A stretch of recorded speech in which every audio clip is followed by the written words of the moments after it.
Alright, Shalom.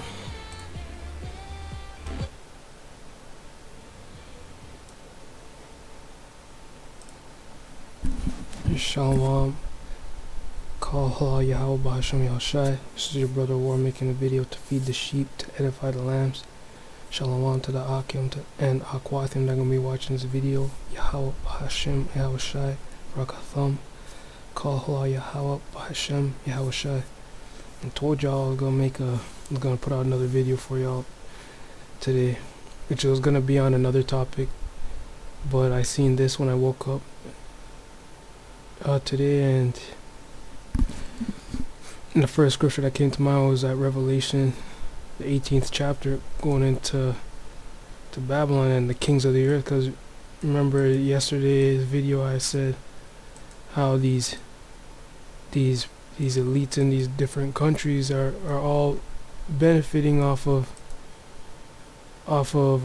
they're all working together and benefiting off of each other and getting wealth off of each other. So this is exactly the type of thing it made me think of in Revelation 18, how they're gonna be sad when the Most High destroys this place, because they ain't gonna get any they're not gonna make any money off of exporting and importing anymore, right? So let me just read the title. We could read a little bit of this and go into it.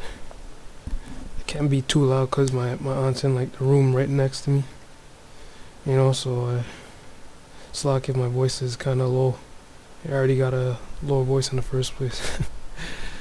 The soft tone voice at least.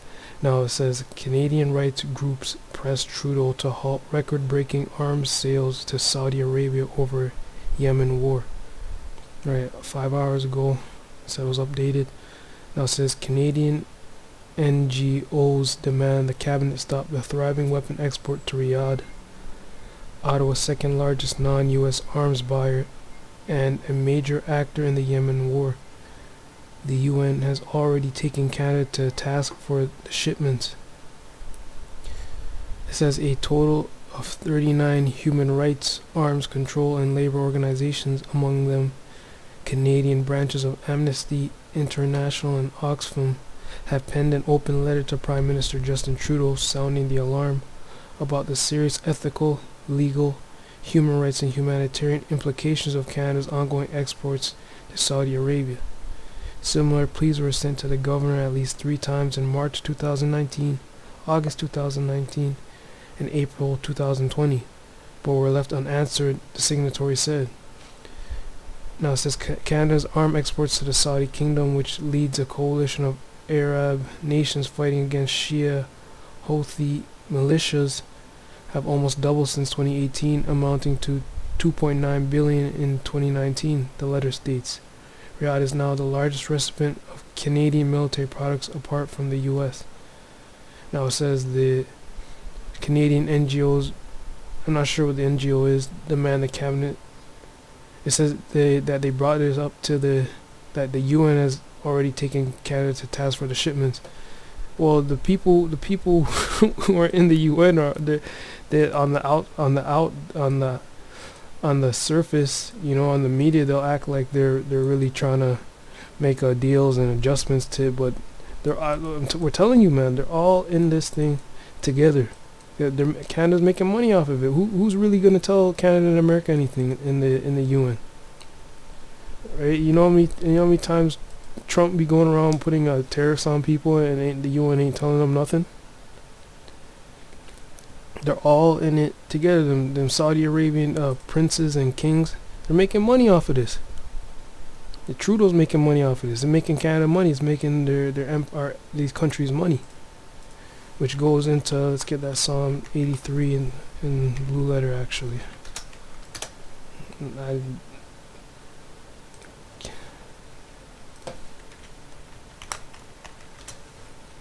Alright. Why does it look like this? Oh, it's NIV, that's why.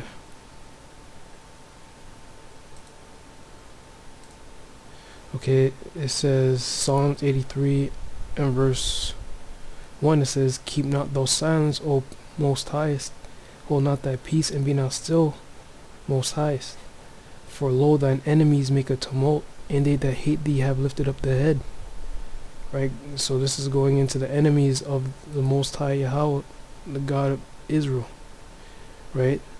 They have taken crafty counsel against thy people and consulted against thy hidden ones. Right? The crafty counsel is things like this United Nations, having meetings and things of that nature in secret and in open, sending emails to one another, visiting each other in private. You know, these guys in private, they also be doing some deity, some pagan deity worshiping, man. Just like our forefathers were doing when we were in our kingdom, right? They're all doing this together. See, it says, Ezekiel 8:12. Then said he unto me, Son of man, hast thou seen what the ancients of the house of Israel do in the dark? Right? Meaning they do it in secret. Every man in the chambers of his imagery, for they say, Yahweh seeth us not. The Most High Yahweh hath forsaken the earth. He said also unto me, Turn thee yet again, and thou shalt see greater abominations that they do. Then he brought me to the door of the gate of the Most High's house, which was toward the north, and behold, there sat woman weeping for Tammuz. Then said he unto me, Hast thou seen this, O son of man? Turn thee yet again, and thou shalt see greater abominations than these. And the Tammuz was one of them, I think it was a Babylonian deity. But you know, they always come in different names. You know, Mesopotamian, I guess you could say Sumerian. One of those ones, which then they get carried on to the next kingdom. And they put a different name on them, but just they do the same practices. Let's go Britannica. A god of fertility, right? So that's what the women were doing in secret. They knew who their god was, that Yahweh was their god, but they're in secret. They'd go and worship Tammuz, right? As we read here, then said he unto me, Thou hast seen this. So yeah, I mean, what I'm bringing this out to show you is that all of them, the Chinese, the Saudi Arabians, they call the Islam, they call their god Allah. These men in the secret, they're all worshiping these deities, man. All of them, all the different kinds of deities, sacrificing babies and all that stuff. They're all doing it. And even if they're not doing it, they're in league with people who are doing it. Because these Edomites, that's what they do. There's nothing new under the sun. They're all doing it in secret. And then they got you people doing it in their holidays that you celebrate, but they just sugarcoat it. Oh, the Easter bunny, you know, he lays eggs. Don't look at the past of its pagan history that has to do with fertility goddesses of Rome and Greece. Don't look at that. Okay. Now he's going to the next people, the elders, I believe this one is. Now it says, Then said he unto me, Hast thou seen this, O son of man? Turn thee yet again, and thou shalt see greater abominations than these. And he brought me into the inner court of the Most High's house, and behold, at the door of the temple of the Most High, between the porch and the altar, were about 25 men, with their backs toward the temple of the Most High, and their faces toward the east, and they worshipped the sun toward the east. Then he said unto me, Hast thou seen this, O son of man? Is it a light thing to the house of Judah that they commit the abominations which they commit here? For they have filled the land with violence, and have returned to provoke me to anger, and lo, they put the branch to their nose. So they are worshipping a sun deity, man. There's all kinds of sun gods. There's all kinds of them. You got one from ancient Egypt. You know, you got them from the Mesopotamian areas. Well, we would have to look at the time and the time period that was probably the most prevalent one during the time of Ezekiel, which everyone would have been worshiping. or most likely that the Israelites would have been worshiping, right? But I just brought that out to show you that in secrecy these guys be doing things like this in their meetings, right? But these people have also taken crafty counsel against the hidden ones. The hidden ones are the you Negroes, Latinos, and Native Indians, the Most High's people. They have said, "Come and let us cut them off from being a nation, that the name of Israel may be no more in remembrance. For they have consulted together with one consent. They are confederate against the tabernacles of Edom, the so-called white man, Caucasians, and the Ishmaelites, or you could call them the Arabs, the Yemen, Syrians, Yemenis, Lebanese. Though a lot of them got Edomite in their families too. And then you got Moab, the Chinese. So all these nations are the enemies of the Most High, and they're the enemies of Israel as well, right? And so they're all benefiting off of each other in these things. The UN ain't gonna stop. The UN ain't gonna stop nothing, right? As it said the UN said to told Canada to stop doing something, but look at this, from March to August, all till April, and nothing. In fact, everything is done about, I don't know, triple, double. It says stunningly, arms exports to Saudi Arabia now account for over 75% of Canada's non-U.S. military exports. So the UN ain't gonna stop it. Canada's making money. Right, it says the UN experts accuse third states, including Canada, France, Iran, the UK, and the US. Now, are not the same people that leaders of these countries the ones that go to these meetings? It's like they're accusing themselves of, oh yeah, we're doing this, but nobody's really going to punish us for it, so who's going to stop us? Of funneling arms to belligerents in Yemen, thereby helping to perpetuate the conflict. Okay. It says Canada's export of weapons systems to Saudi Arabia broke records last year, almost entirely owing to a $14 billion contract. So now, do you see the people in these comments? It just says, just more proof that the governments put the quest for jobs and wealth is more important than anything else. They don't care about jobs, just their own wealth. The double standards are incredible. Law-abiding Canadians are hindered from owning guns except by government permission, but allow the manufacture of guns to be sold elsewhere. The Western leaders are very selective when it comes to human rights and war crimes, especially where money is involved. The greed has no end. Shame on the Canadian government for putting money over human lives. Right, so let me get another precept, because to show you how the state of a lot of these Yemenis people being, it says in Proverbs 29:2, when the righteous are in authority, the people rejoice. When the wicked beareth rule, the people mourn.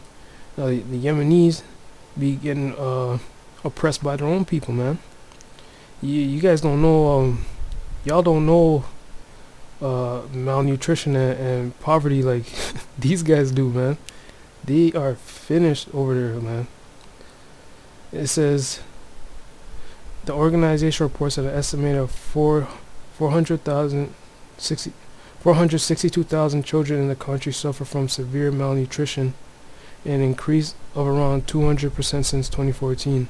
Now I don't know when this article is written, but okay, February, damn, that's February 2nd, man. This video probably older too.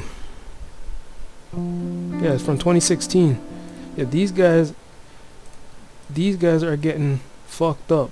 I'm just gonna say it plain and simple. They are getting fucked up, and their own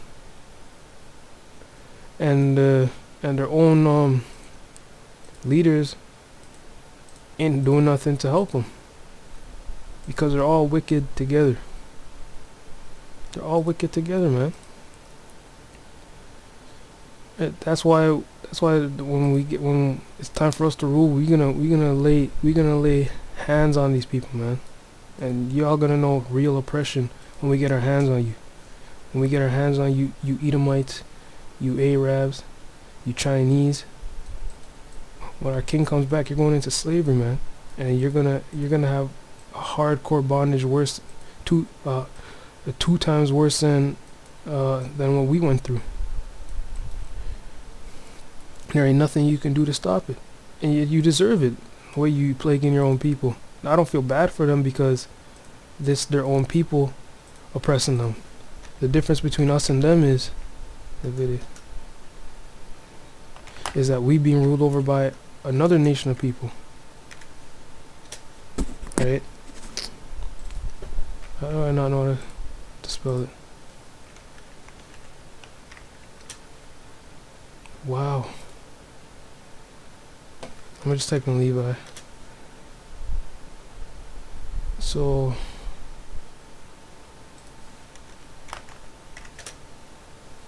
okay.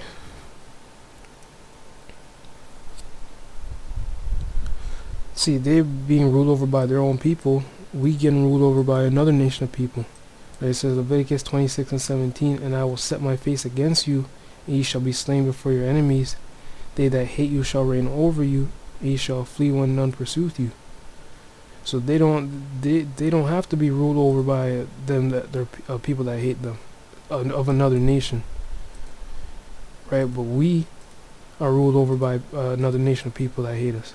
And that's even more to show you how we're the Israelites, and how our situation is more unique and special than everyone else's. Okay, so let me get this precept, and I'll close on this. This is why these kings of the earth are going to be sad when this place is destroyed. All right. It said Revelation 18 and 3, for all nations have drunk of the wine. Let's start verse 2. And he cried mightily with a strong voice, saying, Babylon the great is fallen, has become the habitation of devils, and the hold of every foul spirit, and the cage of every unclean and hateful bird. For all nations have drunk of the wine of the wrath of her fornication, and the kings of the earth have committed fornication with her. So the Saudi Arabians taking money off of this, right, is them a form of them committing fornication. Right? This is just one example. And the kings of the earth that have committed fornication with her, and the merchants of the earth are waxed rich through the abundance of her delicacies. And they're right, and so let me jump down to verse 7. How much hath she glorified herself and lived deliciously, so much toil and sorrow give her. For she saith in her heart, I sit a queen, and am no widow, and shall see no sorrow. Now, wouldn't other nation of people or countries as prideful as this, that they think nothing bad can ever happen to them? But people are actually gonna sit here and say that Babylon isn't America. It says, therefore shall her plagues come in one day, death and mourning and famine, and she shall be utterly burned with fire, for strong is Yahweh power who judgeth her.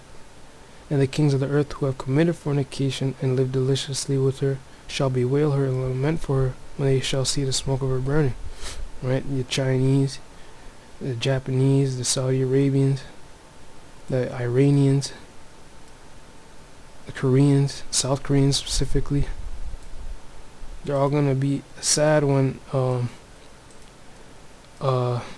mainly the merchants of her who get rich off of them receiving their imports, or they export to Canada and America, because Canada and America, damn fruit fly, are mainly known for getting imports. So all your stuff is usually made in China. That stuff had to be imported into Canada and into America. Standing afar for the fear of her torment, saying, Alas, alas, the great city Babylon, that mighty city, for in 1 hour is thy judgment come. It's going to take 1 hour for the nuclear missiles to completely wipe it down to the foundation. And the merchants of the earth shall weep and mourn over her, for no man buyeth their merchandise anymore. Right? The merchandise of gold and silver and precious stones and of pearls and fine linen and purple and silk and scarlet and all thine wood and all manner of vessels of ivory and all manner of vessels of most precious wood and of brass and iron and marble. Right?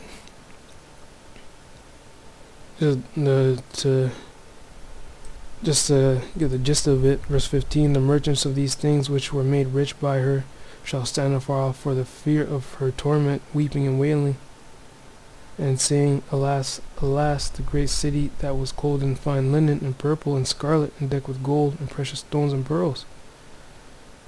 Right, that's how they look at America and at America.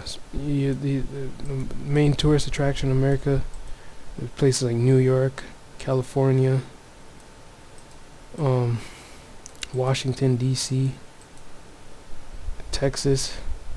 I'm trying to think of more American places. I'm Canadian here, so you gotta give me some time. But me personally, I like California. I like it there, man. Houses on the hills, close to Maco. Nice weather. For Canada, it'd usually be Vancouver or Toronto. It'll be our hot spots. Niagara Falls. Everyone looks at these places like they're the best places to live. Right? It says, for in 1 hour so great riches come to naught, and every shipmaster and all the company of ships and sailors and as many as trade by sea stood afar off. So it's already telling you the people who trade by sea is the main way that these people, the merchants, do business with this so-called Babylon. Why? Because Babylon is American Canada is cut off from the rest of the earth, from the east side. Right? Whoa! Can we zoom out? So the merchants got to come in by ships from all these various places.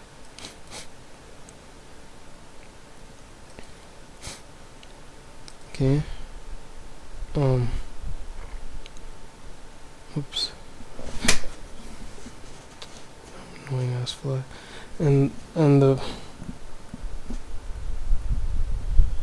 Okay, I might as well just finish this out. And cried when they saw the smoke of her burning, saying, What city is like unto this great city? Now, is anybody gonna be saying that for Russia, or China, India, Australia, Saudi Arabia, Sudan? Ain't nobody gonna be saying that for this. They're gonna be saying that for America, man. Look at all them states. All these people want to leave their country to look for a better life to come over to. Talking about Philadelphia, New York, California, Texas, Mississippi, Georgia, Florida. Oh, Florida is another big tourist spot. You know, so where these people want to leave to come to. What place is like this place? Right? In Canada, the main spot would be Vancouver, which is here. Right? And I guess Ottawa too, but and you gotta speak at least a little bit of French in Ottawa. Right? But Toronto's the main spot. You got there's another hot spot melting spot for all the different nations to come to. Okay. And they cast dust on their heads and cried, weeping and wailing, saying, Alas, alas, the great city wherein were made rich all that had ships in the sea by reason of her costliness. For 1 hour she made desolate. See, now, for the saints, the Israelites, and the angels, we're going to be rejoicing, man. It says, Rejoice over her, though heaven and ye holy apostles and prophets. For the Most High hath avenged you on her. That's going into the gospel. Right?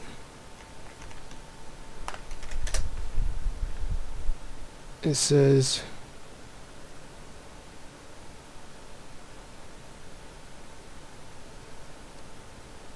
to proclaim the acceptable year of Yahweh, and the day of vengeance of our power, to comfort all that mourn. So this is when the vengeance is coming, when the Most High destroys America and Canada. Okay, that's when he's gonna avenge us from that point on. And a mighty angel took up a stone like a great millstone and cast it into the sea, saying, "Thus with violence shall the great city Babylon be thrown down, and shall be found no more at all." Right? The Most High says whatever Esau builds, he will throw down. And this place ain't never going to be built back up again. And the voice of harpers and musicians and of pipers and trumpeters shall be heard no more at all in thee. Your Cardi B, your Lil Wayne, your Lil Uzi Vert, your Juice WRLD, your Post Malone, your Justin Bieber, right? Your Maroon 5, right? Your Offset, your Migos, Drake. I'm naming. It's funny because all the stars I'm naming would be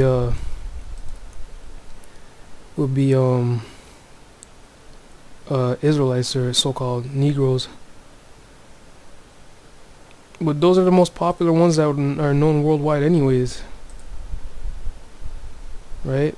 And no craftsman of whatsoever craft he be shall be found any more in thee, and the sound of a millstone shall be heard no more at all in thee, and the light of a candle shall shine no more at all in thee, and the voice of the bridegroom and of the bride shall be heard no more at all in thee. For thy merchants were the great men of the earth, for by thy sorceries were all nations deceived. And in her was found the blood of prophets and of the saints, and of all that were slain upon the earth. So not only did they slay the Israelites mainly, you Negroes, Latinos, and Native Indians who are the prophets and the saints, they go around the whole earth slaying people and contributing to wars in other countries. Okay. So with that, I want to say Akahal Yahweh Bashem Yahweh Shai. Hope y'all are edified, and shalom.